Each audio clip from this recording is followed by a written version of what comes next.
Rain lashed against the studio windows as Jonathan Reed adjusted his headphones, ready for another night of Midnight Frequency, cult favorite late-night radio show known for strange stories and listener call-in. He prided himself on his smooth voice and sharper wit, comforting insomniacs and night owls alike. Tonight, felt static hissed in his headphones louder than usual. Chill crept down his spine, though the studio was warm. As the clock struck midnight, a strange voice crackled through the static. A caller caught a recording, a mechanical, distorted whisper. Jonathan, they're watching. Fro, no one else should be on the line. Before he could react, the message repeated and cut off. He shook it off with a nervous laugh and continued the show. His gut said this wasn't a prank. It was only the beginning. The following night, Jonathan leaned into the mic. Welcome back, night dwellers. Last night was weird, but we move on. Listeners flooded the line with excitement and curiosity, but at 12:07 a.m., it happened again. The same warped voice. Turn left, the glass will break, a girl will scream. Confused and unnerved, Jonathan paused the show. Moments later, a loud crash echoed outside the studio window. He rushed to see a car had veered off the road and smashed into a street lamp. A young woman stepped out, screaming, her windshield shattered. Jonathan's blood ran cold. The prediction had come true.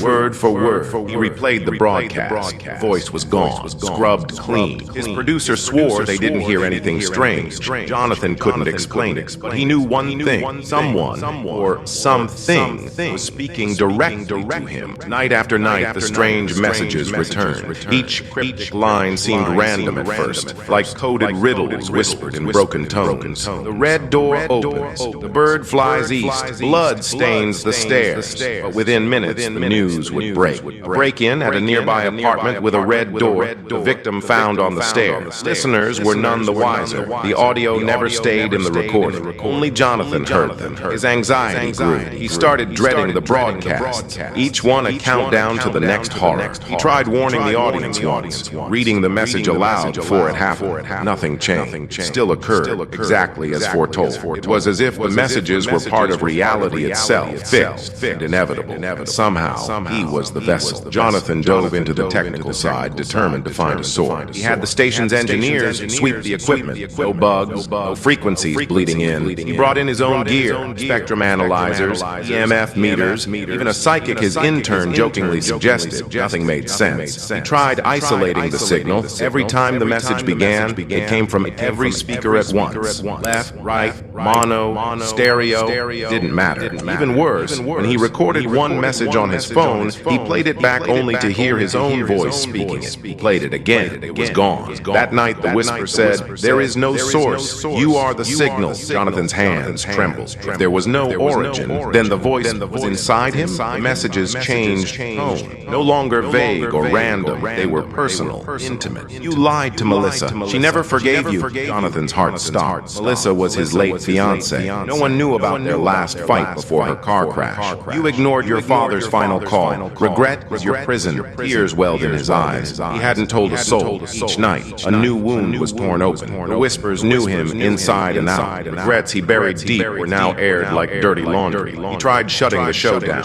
The station refused. Ratings were climbing. Jonathan realized with horror, the more he bled on air, the more people tuned in. And the voice grew strong. Sleep eluded him. He paced in shadow, afraid of his own reflection. The messages spoke while he brushed his teeth. Whispers echoed in his microwave, his shower drain, even his dreams. He missed deadlines, snapped at co-workers, forgot entire hours of the day. One night he woke up at the station. The mic was live. He was broadcasting, but had no memory of it. On the recording, he heard himself speaking in the same distorted voice. "I see you, hear you, you are theirs." Jonathan smashed the equipment. He was losing himself. But worse than the voice was the feeling of being watched everywhere, always. It started with Marty, the sound engineer. The silent man leaves at dawn. He won't return. Marty vanished that morning. Then Emma, the intern. The curious girl finds the truth. The truth buries her. She never made it home.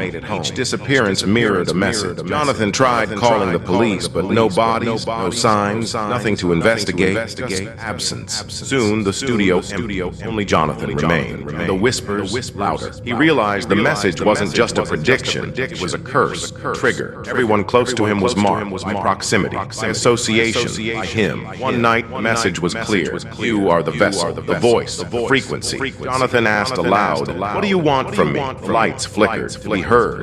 We remembered. He demanded answer. "We were silence once, buried beneath static. You woke us." Memories surged. An old pirate radio experiment he ran in college, using banned frequencies to reach beyond. He thought it was just a stunt, but he'd heard something then, a whisper. They had waited through his fame, through his show. Now they had him. They were speaking through him, using him to spread, to broadcast. The few who remained at the station avoided Jonathan. Whispers echoed in hallways. Monitors glitched when he passed. Scripts changed without warning. Words appeared on screens before anyone typed them. One host tried to quit mid-show. She disappeared that night. Security footage showed her walking into the basement and never coming out. Staff created ritual, taped symbols on doors, refused to speak Jonathan's name. The studio reeked of fear, and Jonathan wasn't sure he was still himself. The voice lingered on his tongue, even when he wasn't on air. He realized the station wasn't cursed. It was. Desperate, Jonathan locked himself in the studio. Final broadcast. No producer, no audience. Just him and the mic. He stared into the void of the audio levels. "Talk to me," he whispered, and it answered. You gave us breath. You're many. Your memory. You're the forgotten. He fought to resist, pushing back with his will, shouting the truth. "You don't control me." Silence. Then, "But we are you." The walls shook. The static surged. Jonathan screamed and the lights died. Next morning, listeners tuned in to hear Midnight Frequency. Jonathan's voice, smooth and familiar, welcomed them. Jonathan was gone. Staff swore the studio was empty. Yet, night after night, the show continued. The voice on air whispered secrets no one should know, events that hadn't happened yet. People said it sounded just like him. Something was off. As if layered beneath the voice, something ancient, hungry, a whisper that never ended. Jonathan had become the final broadcast. And now, you're listening. If you felt the chills tonight, hit that like button and subscribe for more spine-tingling horror stories every week. Comment below. What would you do if your voice wasn't yours anymore? And remember, keep your radio off after midnight. Turn on notifications, because the next story might just be about you.